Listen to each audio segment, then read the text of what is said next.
I, 25F, need some outside perspective about my boyfriend Alex, 26M, and the events that followed after his mom invited me to their family Thanksgiving. I'm questioning whether I overreacted or if there's something more sinister going on. This has been eating me up inside and I need to know if I'm seeing things clearly. Alex and I have been dating for 2 years now. We met at a mutual friend's birthday party. I wasn't planning to go that night because I was feeling down about my recent job rejection, but my friend insisted. Alex was the bartender, and we clicked instantly. He had this warmth about him that made me feel safe. Within 3 months, we were officially dating. His family is very close-knit and they do everything together. I mean everything. Sunday dinners are mandatory, they vacation together twice a year, and they even have a family fantasy football league. His mom Linda is especially big on family traditions and gatherings. She's the type who plans Christmas in July and has everyone's birthdays marked on a special calendar in her kitchen. Every year they rent a huge Airbnb for 4 days during Thanksgiving where the entire extended family gets together. We're talking about 25 to 30 people under one roof. They do fun activities like hiking and board game tournaments, have movie nights, and of course, the big Thanksgiving dinner. Linda plans everything months in advance, from the seating arrangements to the menu. Each family member is assigned a dish to bring, and there's apparently a whole drama every year about who gets to make the mac and cheese. My family situation is completely different. I never had what you'd call a proper family life. My mom is a consultant for international companies and travels about 9 months of the year. Growing up, I spent more time with babysitters than with her. She tries to make up for it with expensive gifts, but what I really wanted was just her presence. My parents divorced when I was 12. It wasn't pretty. My dad had been having an affair with his secretary, Sarah, for 2 years. When Mom found out, she threw herself into her work even more. Dad married Sarah 6 months after the divorce. My sister Lisa, who was 14 at the time, chose to live with Dad because she blamed Mom for never being around. Sarah made it clear from day one that I wasn't welcome in their new family. She would organize family trips and conveniently forget to include me, or plan family dinners on days when she knew I was supposed to visit. Eventually, I stopped trying. Alex knows all this. He knows how much I struggled during holidays. Last Christmas, I spent the day alone watching movies and eating microwave dinner because Mom was in Singapore and Dad took Lisa and his new family to the Bahamas. When Alex found out, he left his family celebration early to come stay with me. That's one of the reasons I fell so hard for him. When Linda invited me to their Thanksgiving celebration last month, I was over the moon. She pulled me aside during one of their Sunday dinners and said she wanted me to experience what a real family Thanksgiving feels like. She even asked about my food allergies and favorite dishes so she could include them in the menu. I was touched and excited. For the first time in years, I was actually looking forward to Thanksgiving. Everything was going great. I even bought a new dress for the dinner and found a recipe for sweet potato casserole that I wanted to contribute. Then yesterday, Alex dropped a bomb on me. We were sitting on his couch, watching Family Feud, our usual Tuesday night routine, when he casually mentioned that I shouldn't come to the actual Thanksgiving dinner. He said I could come to all the other activities and dinners during those 4 days, but not to the main event. His excuse? He said his mom sometimes forgets that other people have their own families to spend Thanksgiving with. The irony of this statement, given that his mom specifically invited me because she knows about my family situation, wasn't lost on me. I reminded him that I don't have anywhere else to go, Mom's in Singapore again, and I'm not welcome at Dad's. I thought once he realized this, he'd change his mind. But no. He just gave me this weird sympathetic look and went back to watching TV. Who does that? I was sitting there fighting back tears and he couldn't even be bothered to pause the show. When I asked him directly why he suddenly didn't want me there, he got irritated and said I was making a big deal out of nothing. He suggested I could order takeout and we could FaceTime during dinner. As if that's the same thing. What's really confusing is that I've been to several family events before. I was his +1 at his sister Emma's wedding last summer. I helped his mom set up the decorations and even caught the bouquet, which led to some awkward but excited looks from his family. His family always seemed to like me. His mom especially has always been warm towards me, always hugging me and sending me home with leftovers after Sunday dinners. His younger brother Mike and I share the same taste in indie music and often exchange recommendations. Emma and I follow each other on social media and regularly interact with each other's posts. I tried messaging Emma to ask if she knew anything about this. She seemed genuinely confused and said their mom was actually excited about me joining them and had been planning seating arrangements to put me next to her. This makes Alex's behavior even more suspicious. When I brought this up with him, he got defensive and said I was trying to create drama by involving his family. The thing is, Alex has been acting weird for the past few weeks. He's been having a lot of private phone calls and leaving the room when texting. Sometimes I catch him smiling at his phone, but when I ask what's funny, he just says nothing and puts it away. At first I didn't think much of it because I trust him, but now I'm starting to wonder if there's something he's hiding. I'm hurt and confused. This isn't just about a dinner, it's about being excluded from an important family event for no apparent reason. His behavior doesn't make sense. If his family likes me and wants me there, why is he so adamant about keeping me away from Thanksgiving dinner specifically? Am I overreacting? Should I just accept his decision and spend another holiday alone?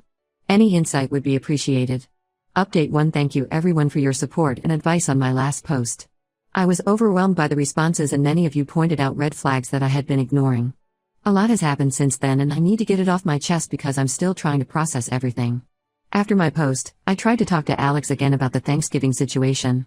He kept dismissing my concerns and getting defensive. Then 3 days ago, everything came crashing down. I was at Alex's place, helping him organize his closet. He'd been putting it off for months. He went to take a shower and his phone, which was on the bed, kept buzzing with messages. I know I shouldn't have looked. I've always believed in respecting privacy in relationships. But after weeks of suspicious behavior and all your comments about red flags, something in my gut told me to check. There were multiple messages from someone saved as K, heart. My hands were shaking as I opened them, and what I saw made my heart stop. K turned out to be Katie, his ex-girlfriend. Not just any ex, the one he dated all through college, the one he said was ancient history. The messages went back months. He'd been telling her how much his family misses her, especially his mom. They were planning her big return at Thanksgiving dinner. There were messages about how they needed to be careful about telling me, and how Alex needed to find a way to keep me away from the dinner without raising suspicion. But it got worse. So much worse. As I scrolled up through their chat history, I discovered their entire plan. They've been together the whole time. All 2 years of my relationship with Alex was a lie. Katie had moved to California for work 2 years ago, right when Alex and I started dating. Alex's family, particularly his mom, had been pressuring him about settling down and starting a family. He and Katie decided to try long distance but kept it secret. He started dating me as a cover, to get his family off his back and to have someone to bring to family events. I felt sick to my stomach. I took screenshots of everything and sent them to my phone. Then I left before he got out of the shower. I couldn't face him. I spent the next 2 days in bed, crying and trying to make sense of everything. My best friend came over with ice cream and wine, but nothing could make me feel better. Then I decided to contact Katie directly. I found her on Instagram and sent her a message. I wasn't expecting a response, but she replied almost immediately. What she told me made everything so much worse. She and Alex have been together since their junior year of college, that's 5 years. They had this whole future planned out. But when she got the job offer in California, they knew long distance would be hard. Alex's family, especially his mom Linda, had been pushing him to settle down. They kept saying he was getting too old to be single and needed to find a nice girl to marry. So they came up with this plan. Alex would casually date someone while Katie was away, just to keep his family satisfied. I was never supposed to last this long. But apparently, his family liked me so much that they kept telling him not to mess it up. Katie said she didn't expect him to actually date someone seriously, and she got jealous when she saw how close I was getting with his family. The final straw came when Katie got transferred back to our city last month. They decided it was time to end their charade. The Thanksgiving dinner was supposed to be their big reunion. They were planning to announce their engagement to the family. That's why he didn't want me there. I was just a placeholder. A prop in their elaborate lie. 2 years of my life, all the memories, all the plans we made, all the times I opened up to him about my family issues, everything was fake. His family's kindness towards me was probably just pity because they knew the truth all along. I gathered all my courage and confronted Alex. I went to his apartment and showed him the screenshots. He tried to deny it at first, saying I was misinterpreting things. But when I told him I talked to Katie, he broke down and admitted everything.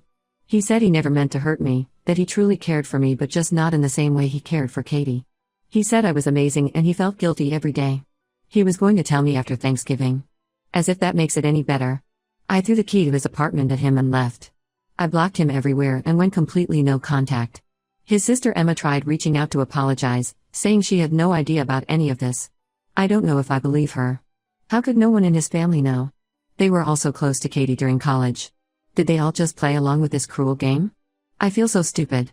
All the signs were there. All those times he was protective of his phone, all those mysterious work trips that lined up with Katie's visits home, all those times his family got quiet when I mentioned long-term plans or marriage, everything makes sense now.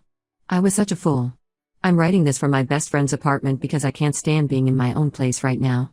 Everything there reminds me of Alex. The coffee mug he always used, the blanket we bought together, the photos on my wall, it's all tainted now. I don't know how to move forward from this. How do you trust anyone again after something like this?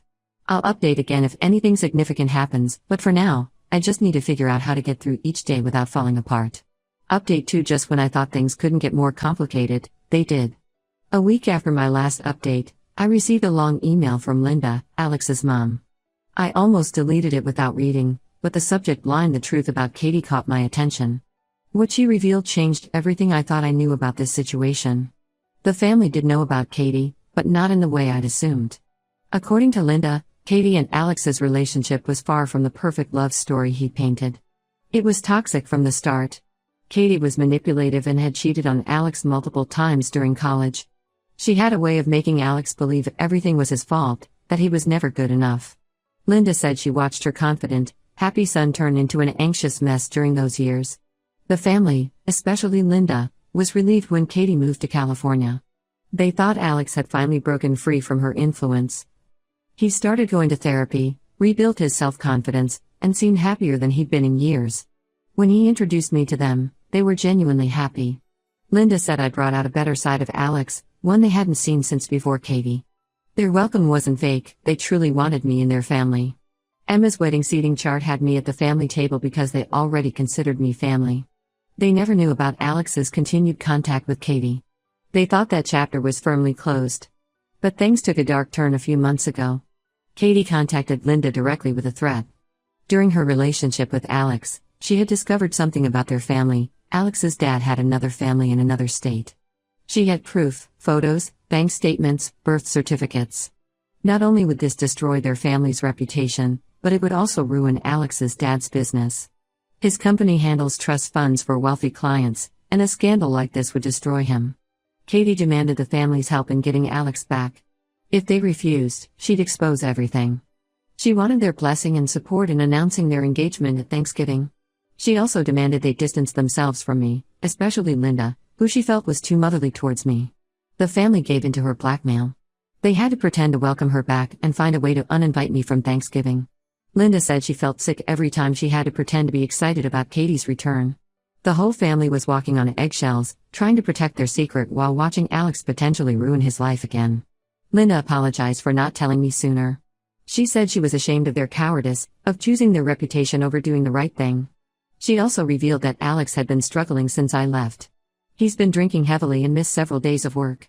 The guilt and stress finally broke him last week.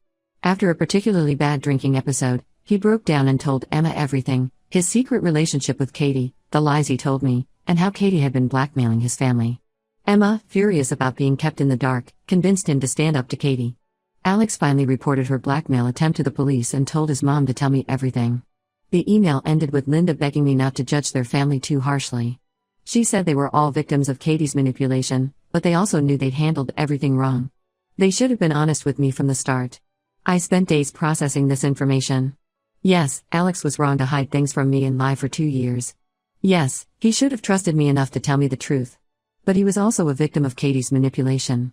His family was trying to protect themselves and their livelihood. But 2 years of lies is still 2 years of lies. The whole situation is a mess. Katie's blackmail attempt is now under police investigation. Alex's dad's secret family drama is slowly becoming public knowledge as the investigation proceeds. The perfect family image they tried so hard to protect is crumbling anyway. Alex has tried to contact me several times since Linda's email. He sent a long letter apologizing and explaining his side of things. He said he never stopped loving me, that his continued contact with Katie was out of fear and habit rather than love. He's begging for another chance, promising to be completely honest from now on. I haven't responded to any of his messages. I'm still trying to sort out my feelings about everything. Can you forgive someone who lied to you for years, even if they had their reasons? Can a relationship survive this kind of deception? I honestly don't know. I'll update again once I've figured out what I want to do. Right now, I'm just trying to process everything and focus on healing myself. Update 3. This will be my final update. After months of emotional turmoil and careful consideration, I made my decision about Alex and the whole situation. I want to share how everything turned out. First, I decided not to get back together with Alex. While I understand the difficult position he was in with Katie's manipulation and his family's secret, I couldn't get past the deception. 2 years of lies, no matter the reason, destroyed something fundamental in our relationship.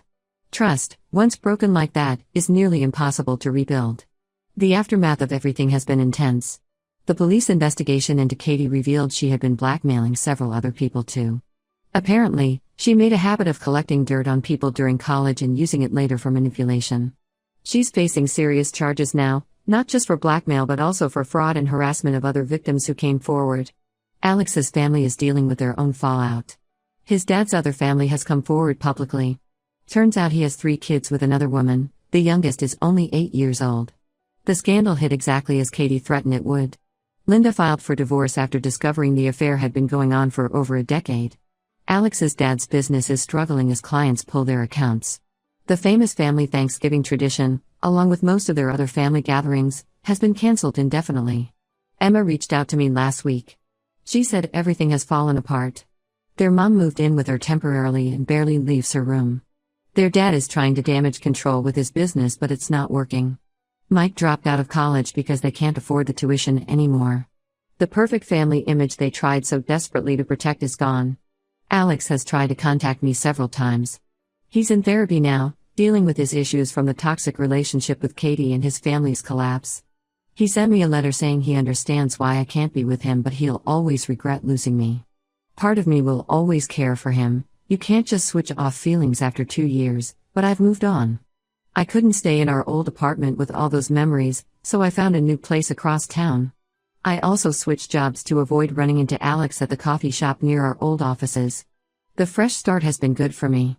I adopted a cat from the local shelter. She's been great company and doesn't lie about her intentions, except maybe about not wanting to knock things off my shelves. I've made new friends through a local book club. We've started our own holiday traditions, including a Friendsgiving that actually turned out to be more fun and meaningful than any family holiday I've had before. My mom, after hearing everything that happened, has been making an effort to be more present. She even canceled her Christmas trip to spend it with me this year. Sometimes I catch myself thinking about the what-ifs. What if Alex had been honest from the start? What if his family had faced their problems instead of hiding them? But I've learned that dwelling on what-ifs only holds you back. Sometimes the hardest part of moving forward is accepting that you'll never get all the answers you want. The biggest lesson I've learned from all this is that the family you choose can be better than the family you're given, or in my case, the family that was never really mine to begin with.